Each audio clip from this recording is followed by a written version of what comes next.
parece que a Apple não desistiu do jogo ainda. Show me the money! What I call them? Funko Fun! Olá, fãs da sétima arte, meu nome é Lucas Nascimento e esse é o Lucas Filmes, e estamos aqui nesse domingo, último domingo do mês de junho, para falar sobre os números de bilheteria desse final de semana nos Estados Unidos e no mundo. Mas antes eu pedi para você curtir esse vídeo, se inscrever no canal e ativar o sininho para não perder notificação dos próximos vídeos.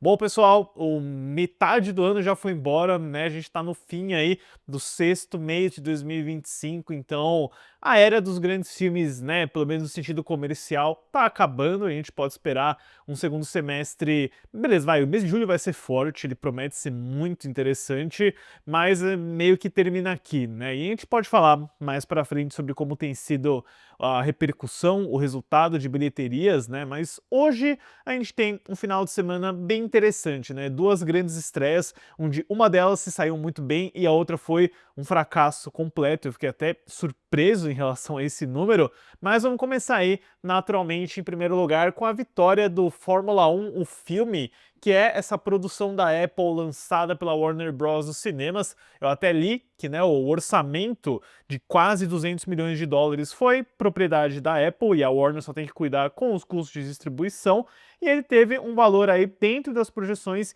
de 55,600 milhões de dólares, aliado aí numa estreia mundial de 144 milhões. É facilmente a melhor estreia que a Apple já teve dos lançamentos deles, ficando acima do Assassino da Lua das Flores, que abriu com 23 milhões em 2023, do Napoleão do Ridley Scott, que também abriu em 2023 na casa de 20 milhões, e bem melhor do que o Argylle, o super espião do Matthew Vaughn, que abriu na casa de 17 milhões no ano passado. Esse número do Fórmula 1 é também a segunda melhor estreia da carreira do Brad Pitt, ficando atrás do Guerra Mundial Z, que estreou em 2013 com 66 milhões de dólares e acabou escalonando aí para um valor global de 540 milhões. Fica à frente do Senhor e Senhora Smith de 2005, que abriu com 50 milhões de dólares, fez um total de 487 milhões, do Troia de 2004, que abriu com 46 milhões e acabou fazendo quase 500 milhões no mundo inteiro, e do Era Uma Vez em Hollywood de 2019, que abriu na casa de 41 milhões. Eu achei curioso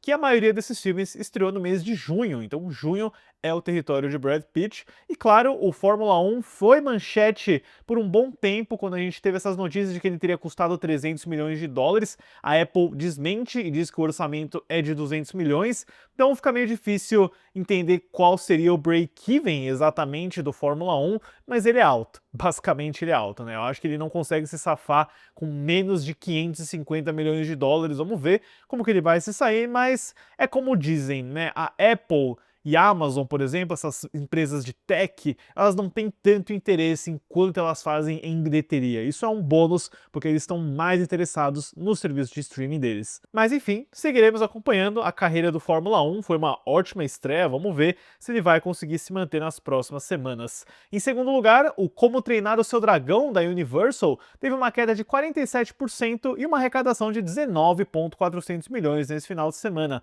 levando a sua bilheteria doméstica para 200,57 milhões, e no mundo inteiro ele está na casa de 454 milhões de dólares, o que praticamente já considera aí a produção de 150 milhões de dólares da Universal paga. Ele já está no lucro, não deve chegar no valor de bilhão assim, né? Eu acho que se a Universal queria brigar de igual para igual com a Disney em termos de remake live action, um bilhãozinho teria que estar nas cartas, mas de qualquer forma, uma boa performance pro filme do Dean DeBlois.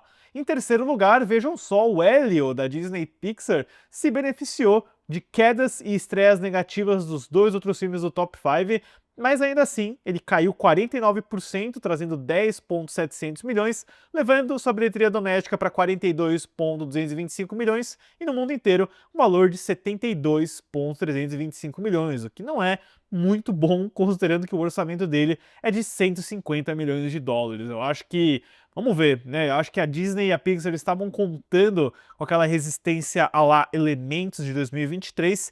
Não tivemos grandes sinais disso ainda, mas vamos seguir acompanhando.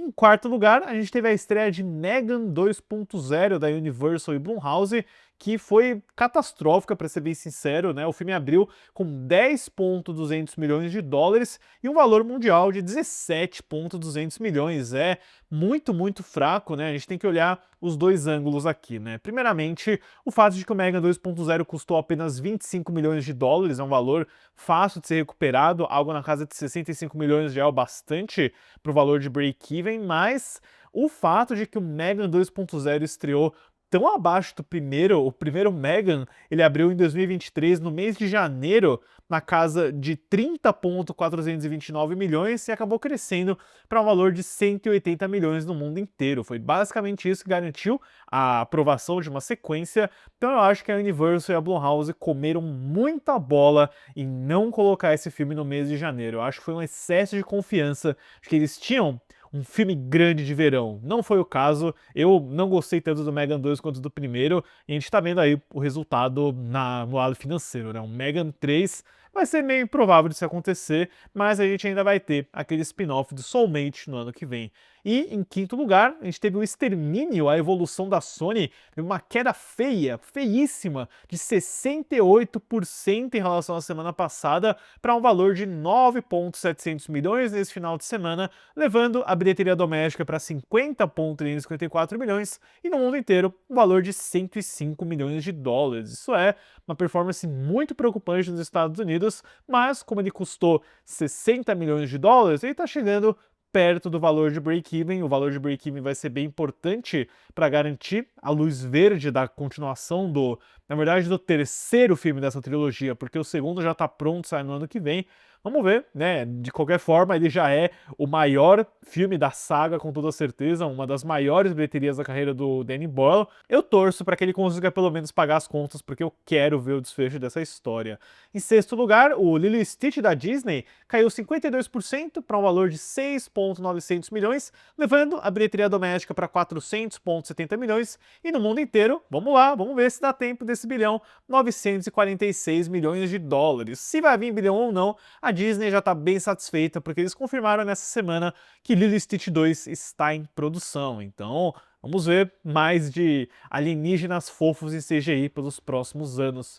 Em sétimo lugar, o Missão Impossível, o acerto final da Paramount, teve uma ótima segurada, acho que a melhor, né, resistência desse final de semana, uma queda de 36%, fazendo 4,150 milhões nesse final de semana, para uma bilheteria doméstica total de 185 milhões, e no mundo inteiro ele segue aí com um valor um pouco acima de 550 milhões. Em oitavo lugar, o Amores Materialistas da A24 trouxe mais 2,999 milhões nesse final de semana, para um valor doméstico total de 30,401 milhões, e no mundo inteiro ele se aproxima aí da marca de 40 milhões com 37,901. Em nono lugar, o Bailarina da Lionsgate tem mais uma queda brusca de 54%, fazendo 2,130 milhões, para um total doméstico de 55,433 milhões, e no mundo inteiro um valor de 108,833 milhões. Vale lembrar que o Bailarina já vai ser despachado para o digital nessa semana.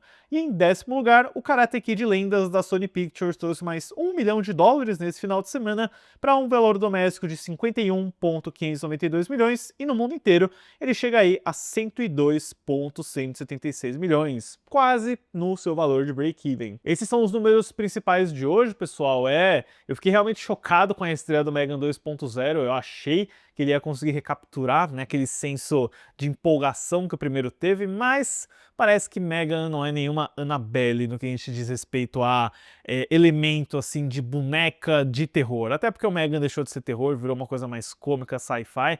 Enfim, deixem nos comentários depois o que vocês acharam desse resultado, suas expectativas para o bilhão de Lilo e Stitch, se o Fórmula 1 vai conseguir chegar a uns 500 milhões de dólares, e principalmente fiquem ligados aí no canal, porque nessa semana a gente vai ter Superman, Quarteto Fantástico, Jurassic Park, conteúdo de todas essas franquias, que eu vou falar sobre o Liga da Justiça, as duas versões, tá? Essa semana a gente termina a retrospectiva do Superman, porque eu já preciso começar a do Quarteto Fantástico, pessoal. É isso aí, vou falar sobre aquele filme esquecido dos anos 90, com produção do Roger Corman, dos dois filmes do Team Story dos anos 2000, e daquela coisa do Josh Trank de 2015. Então, preparem-se, um por semana também, exatamente como eu fiz com Superman, e também um papo aí bem legal sobre Jurassic Park com o Gustavo Giroto, preparando aí para a estreia do novo filme que acontece nessa semana. Certo, pessoal? Obrigado pela visita e até a próxima sessão.